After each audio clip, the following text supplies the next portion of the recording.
The composition students at the Royal College of Music have now had several weeks to work on their piano pieces inspired by the 3 Clive Christian perfumes. We caught up with some of them to see how they're getting on. The perfume that I chose was X, so that was actually my chosen perfume. That was my favourite of the 3, so I was lucky in that. And it's very distinctive, it's very exotic and very assertive scent. So I was looking forward to writing something quite sort of melodramatic as well as sort of quite lyrical as well. I always find it difficult thinking up names for pieces, and I was just looking up, you know, words in English that are kind of melodic to hear, and Rhapsody is considered one of the 100 most beautiful words in the English language, and because it has obviously a musical connotation to it, that it would fit in well with the piece. Well, I got number 1, and it's quite an interesting perfume, I thought, because it's got that, it's a perfume, so it's very subtle, obviously, and especially this one, it's a very subtle perfume, but it's also got a sense of kind of majesty and power to it, and I wanted to capture both of those at the same time. I decided to do something based on the idea of the male and the female essences combining. So it starts off very atmospheric, with the right hand being kind of the female and the left hand being the male, and they kind of gradually come together and they change key and they change speed.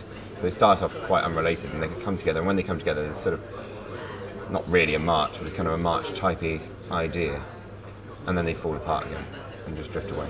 I suppose the canteen is quite a strange place to be because there's so many people around and there's quite a lot of noise, but for me none of it's musical, so I can hear the music in my head without distraction, and everywhere else in college there's always some music going on, which is lovely, but not when you're trying to keep a sound in your head and work out other sounds and how things go in relation. I love the story and the idea of Antony sailing towards Cleopatra, and that's something I've really tried to bring into my piece. I wanted to keep it exotic and there's sort of hints of jazz in there, but very much with the 2 themes of Antony and Cleopatra throughout. I took the 2 kind of key intervals within the themes, and then they're sort of crossing over in a way on the keyboard, so you actually get X's on the score. So it's very much keeping the whole theme of X throughout. When somebody sprays perfume at you, it's like, there is a general mystery to it and an apprehension, this kind of, especially as you're waiting for it to get to you. I suppose the pieces, that's kind of what the piece is based on. In essence, it's actually an homage to an Italian composer, Salvatore Sciarrino. It's based on a particular gesture that he uses in one of his nocturnes. And it turns out that rather than the gesture being the overriding factor, it's actually the nocturne element of it that is all pervasive in this piece. And I suppose that's probably more 1872 than anything else, the kind of traditional feel of the piece. It was the X perfume that I chose out of the bag, and it was the most challenging for me actually. I was actually dreading to get that one because it was the hardest one to portray. The smell was the least sort of all explained. It was the one which was, especially when we got it on the hands, we got the female one and the male one. They were very different from each other. You know, the difference was bigger than any of the 2 others, and so it was. I felt as though it was the hardest one to get through because it had, you know, so much tension in it. In the end, you know, it was the one I also sort of secretly wanted to do. Because of the nature of the perfume being very sort of in your face when it comes, you know, I also portrayed that in the music. For instance, if you think, you know, in the beginning you really don't get anything, just a slight breath of air.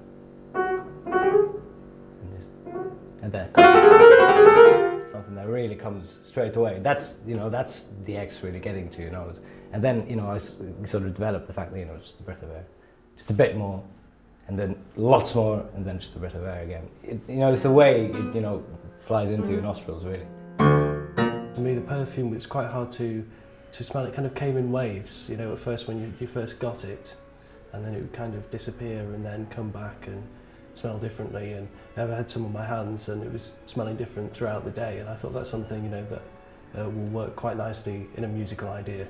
I mean, to begin with, the perfume sort of smelt like an E flat, if you can put it that way, and then I kind of went away and I worked a chord out that I thought represented the perfume. So I start off with this chord, and it kind of disintegrates away into nothing, and then it comes back again but slightly changed, and this happens throughout the piece. So in a way the perfume created a musical structure for me quite well, I thought. I actually came up with The Last Rose of the Summer, which was written by Thomas Moore. It was a poem. It was set by music by John Stevenson, and actually Mendelssohn set it to music as well. It's,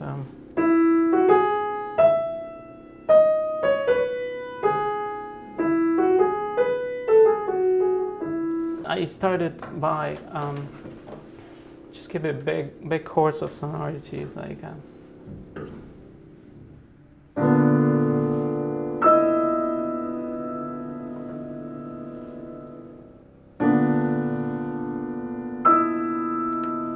so it starts very robust, right? Like just like any romantic piece, I think.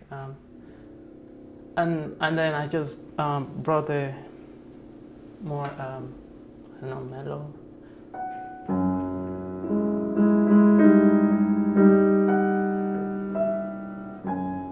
When I first started, the biggest challenge was trying to figure out how to make the piano actually match kind of what I heard in my head, because what I heard in my head wasn't a piano sound. It was more ethereal. It was kind of very slow attacks and very slow decays, and unfortunately the piano just has a very sort of bang and then decay kind of sound.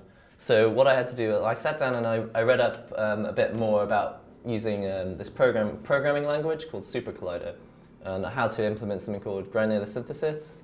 And to me, granular synthesis is kind of exactly how you would portray a piano into perfume, because perfume, you spray it and it kind of goes into the air. And in granular synthesis, the way it works is it takes tiny little snippets of sounds and it creates clouds. And clouds, perfume, it's all kind of in the atmosphere, and the mixing it just happens naturally. In the next programme, we'll be showing the first round of judging and finding out which 9 composers will go through to the final in February.